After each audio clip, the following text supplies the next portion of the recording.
Assalamualaikum warahmatullahi wabarakatuh. Perkenalkan, nama saya M. Alan Yosef Hidayat Saputra, MPM 47. Kami dari kelompok 9 pembanding. Di sini saya akan mempresentasikan hasil dari diskusi kami. Baiklah, di sini saya akan membacakan materinya.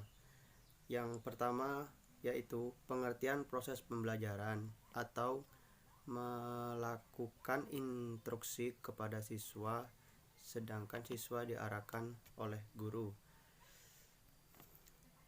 Model pembelajaran secara langsung merupakan strategi untuk melatih siswa agar dalam belajar bisa sesuai dengan pengetahuan deklaratif dan prosedural yang sistematis serta pembelajaran bisa dilaksanakan secara perlahan dan berjenjang. Pembelajaran langsung atau juga diharuskan siswa untuk memahami konsep secara utuh sehingga bisa timbul transformasi sikap, bisa dilakukan perlahan, deduktif untuk mengatasi masalah di kehidupan sehari-hari. Pengertian dan maksud dari pengetahuan prosedural adalah penguasaan siswa dalam bentuk teori, konsep, dan generasi fakta dan prinsip, sementara pengertian deklaratif merupakan pemahaman siswa untuk praktek atau menarasikan. Bisa diartikan bahwa prosedural adalah teori, deklaratif, dan praktek. Untuk materi kedua, pembelajaran langsung atau direct instruction beroperasi pada 5 prinsip fisiologis utama. Yang pertama, 1. Semua siswa bisa diajar. 2. Setiap siswa bisa dikembangkan secara akademis dan dalam hal citra diri. Yang ketiga, setiap guru dapat sukses bila dapat berlatih dan materi yang bagus dan memadai. 4. Setiap detail instruksi harus dikontrol untuk meminimalisir memungkinkan siswa salah interpretasi informasi yang diajarkan, untuk juga bertujuan untuk memaksimalkan instruksi. Yang kelima, siswa yang memiliki kemampuan di bawah rata-rata akan didukung secara penuh untuk bisa setara dengan kemampuan yang lebih tinggi. 6. Semua rincian instruksi harus dikontrol untuk meminimalisir kemungkinan siswa salah menafsirkan informasi. Tips pembelajaran langsung. Berikut adalah tips agar pembelajaran langsung atau direct instruction berjalan efektif. 1. Menetapkan tujuan pembelajaran, mulai dari kegiatan, pelajaran, dan praktek. Selanjutnya adalah memastikan bahwa siswa telah memahami tujuan tersebut. 2. Guru akan mengatur dan mengurutkan rangkaian pelajaran, praktek, dan tugas yang akan menjadi siswa mampu memahami pelajaran dengan lebih baik sehingga kompetensi dasar dari sebuah materi bisa tercapai. 3. Mengulas instruksi pada sebuah kegiatan atau proses sehingga siswa tahu apa yang diharapkan guru dalam kegiatan tersebut. 4. Siswa akan diberi deskripsi, penjelasan, dan ilustrasi secara jelas mengenai keterampilan dan pengetahuan yang diajarkan.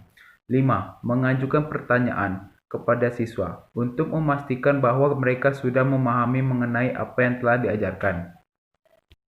Langkah-langkah atau sintaks model pembelajaran langsung. Ketika penerapan berlangsung, perlu adanya langkah-langkah atau sintaks yang tegas. Menurut Slavin, sintaks model pembelajaran langsung terdiri dari 1. Guru menyampaikan fokus dan tujuan pembelajaran kepada siswa. 2. Mengulas kembali pemahaman siswa tentang materi yang telah dikuasai sebelumnya. 3. Memberikan bahan materi ajar. 4. Melakukan bimbingan. 5. Siswa diberi waktu luang untuk mengasah materi atau pengetahuan. 6. Mengevaluasi kemampuan siswa dan guru memberi feedback. 7. Membuat latihan individu ke siswa. Perkenalkan, nama saya Regita Kalis Marmata. Saya dari Prodi Penjas, Fakultas FKIP Universitas Bengkulu. Di sini saya akan menjelaskan tentang ciri-ciri model pembelajaran secara langsung. Nah, ciri-ciri yang pertama yaitu proses pembelajarannya memiliki tujuan yang jelas. Yang kedua, melaksanakan pembelajaran, lingkungan belajar yang tersusun dengan sistematis. Yang ketiga, ada materi yang akan disampaikan telah tersusun secara sistematis juga. Yang keempat, adanya perubahan keterampilan dan sikap secara langsung. Nah, di sini saya akan menjelaskan tentang kekurangan pembelajaran secara langsung. Pertama, tidak semua siswa bagus dalam kemampuan mengolah informasi, memperhatikan, mencatat, dan mendengarkan guru. Kedua, ketika penerapan pembelajaran berlangsung, guru akan kewalahan dalam menentukan kapasitas siswa dan mempelajari dan memahami suatu pelajaran. Yang ketiga, karena pembelajaran langsung bersifat pasif, siswa akan kehilangan kesempatan dalam mengembangkan keterampilan sosial mereka dalam berdiskusi dan bertanya. Yang keempat, pada pembelajaran ini, guru dituntut untuk bisa powerful dengan kemampuan yang meyakinkan, berwawasan luas, percaya diri, sistematis, antusias, dan tidak membosankan, karena pembelajaran ini berpusat pada guru.